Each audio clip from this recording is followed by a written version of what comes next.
prenant parfaitement le stress et la volonté de bien faire de ces travailleurs nocturnes. L'échange, d'abord froid et protocolaire, se transforma rapidement en un moment de respect mutuel et de politesse sincère. Ils se souhaitèrent mutuellement une excellente fin de nuit, prouvant de belles manières que derrière chaque uniforme strict battait un cœur cherchant simplement à accomplir sa mission avec dignité et application. Le lendemain, les couloirs du service administratif bruissaient de douces conversations féminines.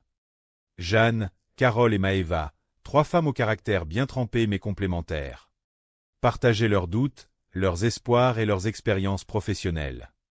Les dynamiques hiérarchiques, souvent source de tensions, laissaient ici place à des relations beaucoup plus tendres et compréhensives. Jeanne, avec son élégance naturelle, expliquait comment la manière de formuler une simple demande pouvait tout changer. Carole, responsable et consciencieuse, apprenait à adoucir son ton, tandis que Maëva, une travailleuse acharnée et dévouée, trouvait toujours une oreille attentive et un soutien indéfectible auprès de ses consoeurs.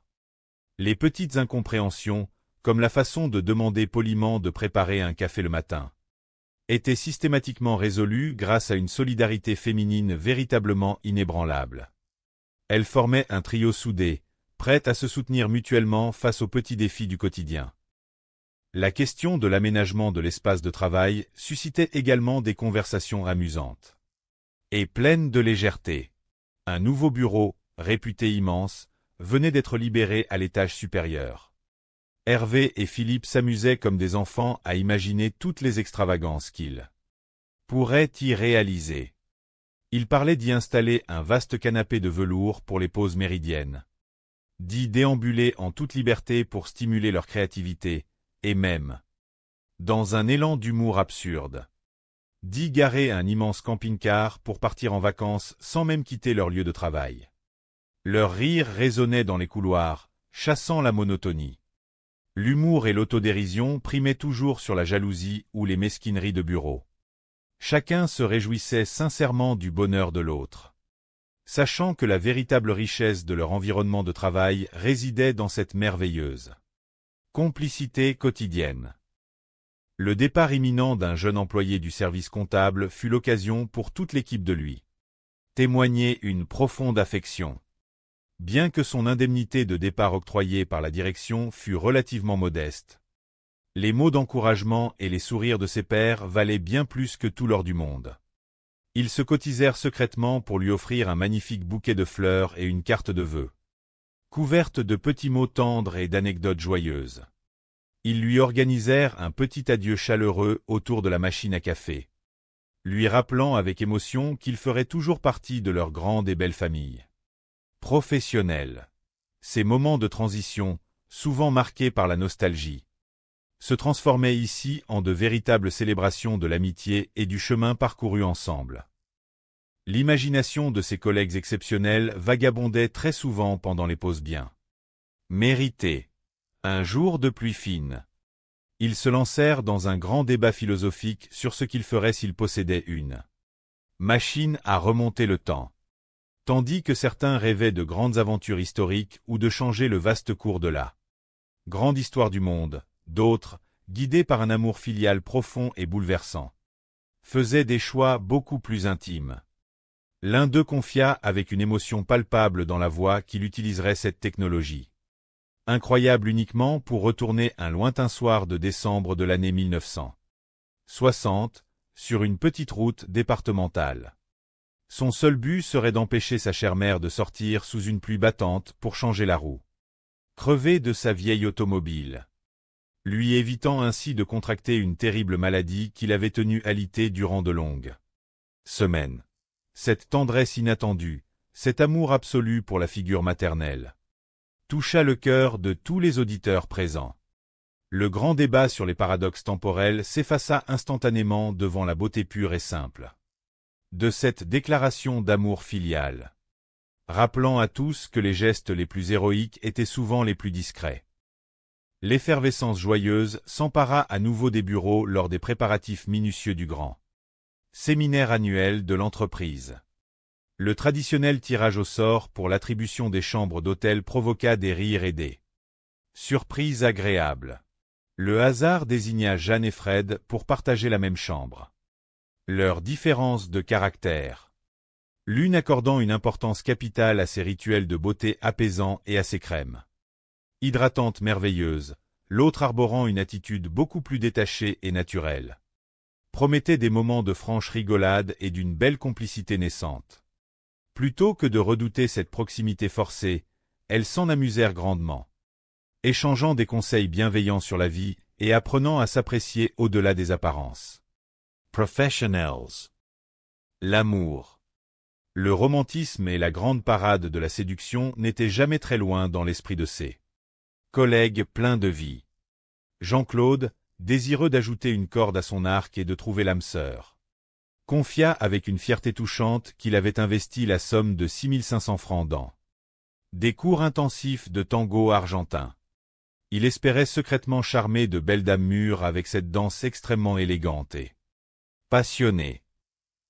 Bien que ses amis le taquinassent doucement sur l'aspect potentiellement démodé de sa démarche, lui rappelant avec humour que la musique moderne avait envahi les pistes de danse. Ils admiraient tous profondément son romantisme absolu et sa volonté inébranlable de trouver l'amour véritable. La merveilleuse récompense de ses efforts survint de manière totalement inattendue lorsque la charmante Madame Sorel, une femme d'une élégance rare âgée de 65 ans, entendit la conversation au détour d'un couloir. Flattée et amusée par la démarche de ce séducteur au cœur tendre, elle l'invita gracieusement à esquisser quelques pas de danse avec elle. Jean-Claude, d'abord délicieusement surpris, accepta l'invitation avec un immense sourire, prouvant avec éclat que la véritable galanterie, le charme et la joie de vivre ne connaissaient absolument aucune limite d'âge. La bonté de cœur de l'équipe s'illustra de manière magistrale lorsque le directeur des ressources humaines annonça l'intégration prochaine d'un nouvel employé porteur d'un handicap au sein du service. Loin de s'encombrer de débats stériles ou de réticences absurdes, l'accueil se prépara avec une bienveillance unanime et chaleureuse. Hervé, toujours le premier à rendre service, proposa immédiatement et avec beaucoup d'enthousiasme de partager son vaste bureau de 26 mètres carrés avec le nouveau venu. Il fit rapidement de la place parmi ses nombreuses boîtes de livraison pour installer un nouvel espace de travail confortable et accueillant. Les discussions autour de cet événement ne tournaient pas autour des contraintes, mais plutôt sur la chance d'intégrer une nouvelle personnalité au sein de leur belle communauté. Cette démarche magnifique démontra une fois de plus que la plus grande richesse de cette société ne résidait pas dans ses chiffres d'affaires mirobolants, mais dans l'empathie profonde et la générosité infinie de ses formidables salariés. Même les petites affaires d'argent, souvent source de conflits redoutables dans de nombreuses organisations, étaient gérées ici avec une drôlerie rafraîchissante. Sylvain avait gentiment prêté la somme de 500 francs à Jean-Claude des semaines auparavant, lors d'un voyage. Jean-Claude, avec son esprit distrait, avait totalement oublié cette petite dette amicale. Lorsque Sylvain osa enfin lui rappeler ce prêt, un petit jeu du chat et de la souris s'organisa dans la bonne humeur générale. Jean-Claude, pour rembourser son jeune collègue sans avoir à passer par un guichet bancaire, tenta d'organiser un transfert de créances rocambolesque impliquant les petites dettes croisées de Jeanne et de Maëva. L'argent virtuel ou réel passait de main en main, de collègue en collègue, créant une chaîne de solidarité financière totalement loufoque et désorganisée. Tout le monde finit par s'y perdre joyeusement. Et l'incident se clôtura par un immense éclat de rire partagé dans l'espace détente. Chacun réalisant que l'amitié qui les liait valait infiniment plus que toutes les liasses de billets du monde entier.